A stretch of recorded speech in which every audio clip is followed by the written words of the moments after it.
Several books have been written about people shipwrecked on an island. In the Swiss family Robinson, this happens to a whole family. In Coral Island, it happens to 3 boys.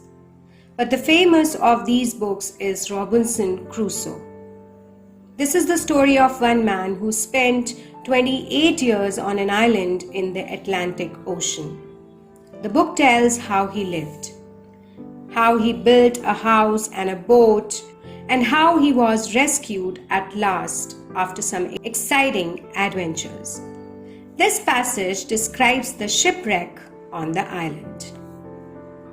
When the ship was ready, they set sail. It was autumn, in the year 1659. The ship was small. It carried 6 guns and 14 men, besides the captain, his boy, and Crusoe. At first, the weather was good, but after about 12 days, the wind began to blow very hard. Great waves crashed over the ship, tearing the sails and breaking down the masts. For 12 days, the storm went on. One morning, the sailors saw land not far off.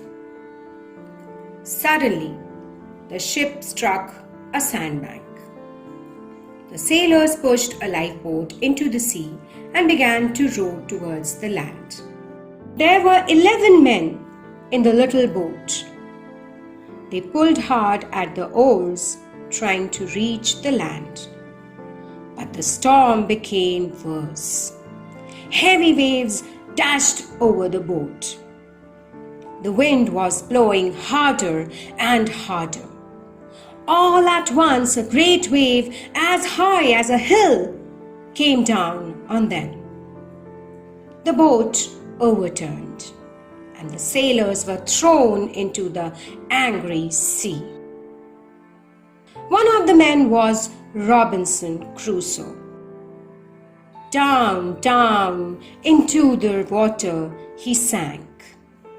He was afraid he would be drowned, but he held his breath and slowly came up to the top again. He was a good swimmer and began to swim towards the land. He looked around. The other sailors had disappeared, all drowned. Crusoe was alone. As he got near to the land, the waves threw him on the rocks. He managed to get his arms around a piece of rock and held on. He was very tired after swimming in the rough sea and waited to get his breath back. The waves came over him again and again, but Crusoe held tightly to the rock.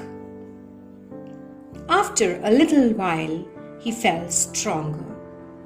He pulled himself up out of the water and began to run to the shore. Again the waves came up behind him, but now he was nearly out of danger.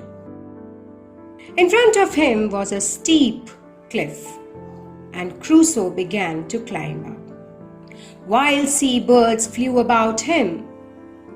Below, the angry waves beat against the rocks. Foot by foot, he climbed slowly up and up. At last he reached the top. He was safe from the sea.